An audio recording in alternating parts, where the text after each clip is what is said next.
Ya ayyuhalladzina amanu la tarfa'u aswatakum fawqa sautin nabi wa la tajharu lahu bil qaul kajahri ba'dikum li ba'd an tahbatu a'malukum wa antum la tash'urun. Jangan kamu keraskan suara melebihi nabi. Jangan ngomong seperti orang lain aja kepada nabi. Amal kamu hancur sedangkan kamu tidak tahu. Para sahabat adab kepada Nabi, kita sekarang adab kepada kerja-kerja Nabi, sunnah-sunnah Nabi. Insyaallah malaikat.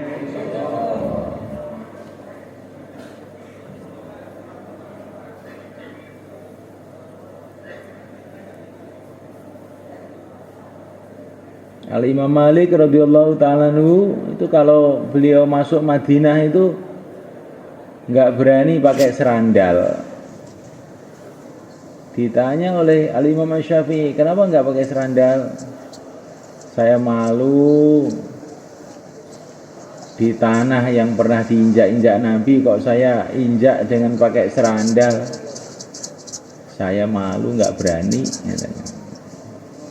Karena beliau itu menjaga adab betul kepada Nabi. Akhirnya Allah SWT kasih kemuliaan karena beliau memuliakan nabinya. Allah muliakan dia luar biasa.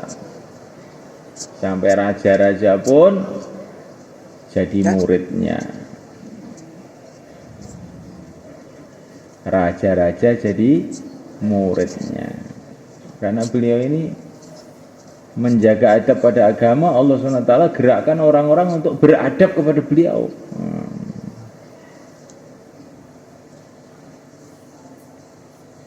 Kita jaga adab insyaallah mulaikan ya. Nabi kirim surat ke Persia. Raja Persia itu nggak punya adab. Suratnya Nabi disobek. Maka Nabi mengatakan hancur kerajaannya. Tidak lama hancur. Tapi orang Romawi dikirimi surat sama Nabi. Ini orang kafir, belum mau masuk Islam juga, tapi mereka menjaga adab. Suratnya Nabi dimuliakan, utusannya Nabi dimuliakan. Nabi mengatakan, oh kerajaannya akan terus sampai kiamat.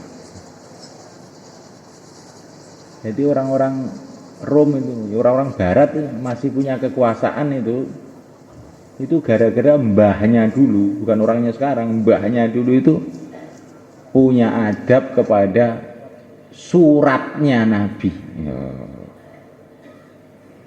Akhirnya cucu-cucunya itu masih dapat barokahnya, walaupun barokah dunia tanah belum masuk Islam.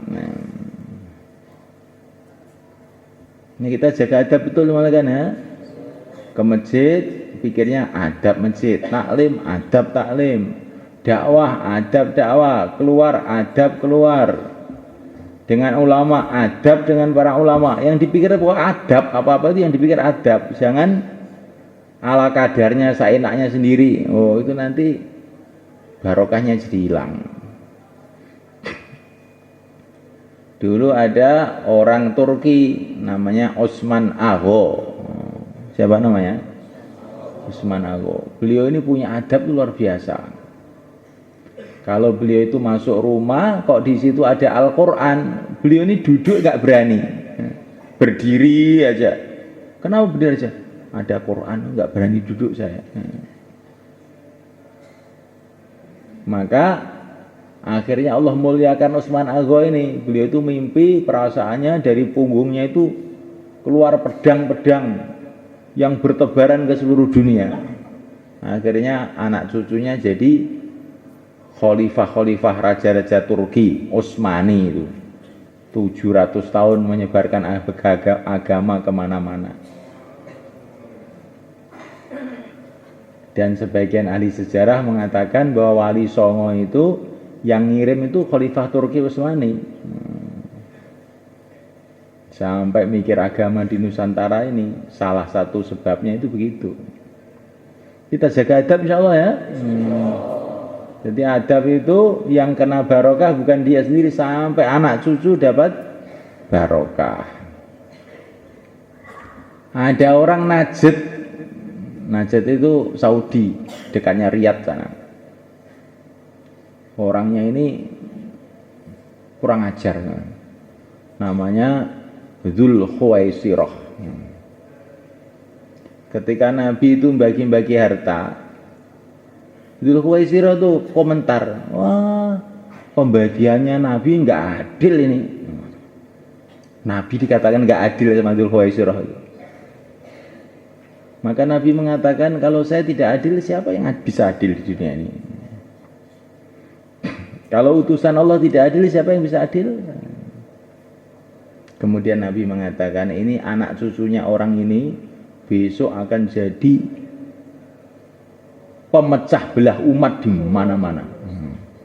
Anak cucunya Dzul Khuwaisirah itu. Dan sampai sekarang tuh begitu semua kan. Orang Najd itu di mana-mana mesti bikin masalah, bikin perpecahan. Jadi orang tuh kalau nggak punya adab itu musibahnya itu sampai anak cucunya jadi jahat. Maka kita ini jangan sampai nggak punya adab ya, insya Allah ya. Jaga adab betul-betul. Kalau itu bayan dengar betul, taklim dengar betul. Ini kok masih kecil ikut keluar gimana ini? Kecil nih? Umurnya berapa? Hah? Jadi 16. tapi sekarang tinggal di Lombok. Area 1. Tinggal Lombok. Oh, Cuwilik iya. Sekolah. Ini dari Jawa Barat. Mataram. Jamaahnya sudah ada ustadznya? Lombok Belum ada? Barat. Wah, nanti kalau jamaah yang belum ada ustadznya nanti dimusyawarahkan lagi ya. Semua jamaah harus ada ustadznya. Kalau nggak ada ustadznya nggak layak keluar.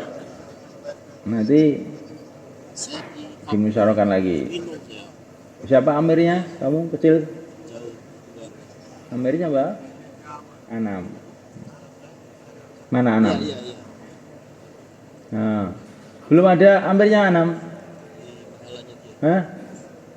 Lah kamu katanya amirnya, kok belum ada amirnya? Hah? Hah?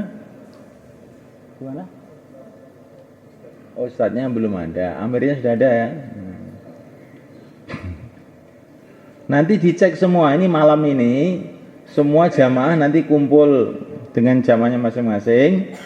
Yang belum ada ustadznya dan belum ada orang kampungnya, nanti amirnya musyawarah sampai ada ustadznya dan orang kampungnya. Kalau belum ada ustadznya, orang kampungnya belum bisa keluar.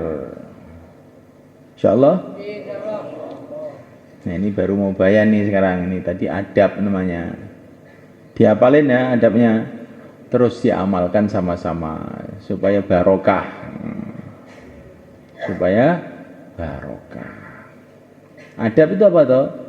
Apa saja yang sifatnya itu untuk mengagungkan agama, mengagungkan orang ahli agama, itu namanya adab. Nah, istilah cara Jawa tata krama. Nah, adab. Apa saja yang sifatnya mengagungkan itu adab.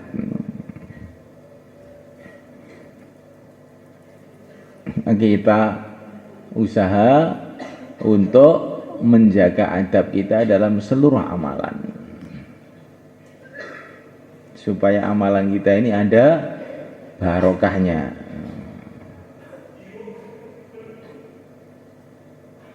Di India dulu ada ulama besar namanya Syekh Anwar Al-Kashmiri. Itu pokoknya ilmu apa saja beliau itu ahli. Hadis ahli, ilmu kalam ahli, fikih ahli. Tulisannya itu beratus-ratus jilid. Beliau ini waktu masih kecil begitu, pesantren di Juban.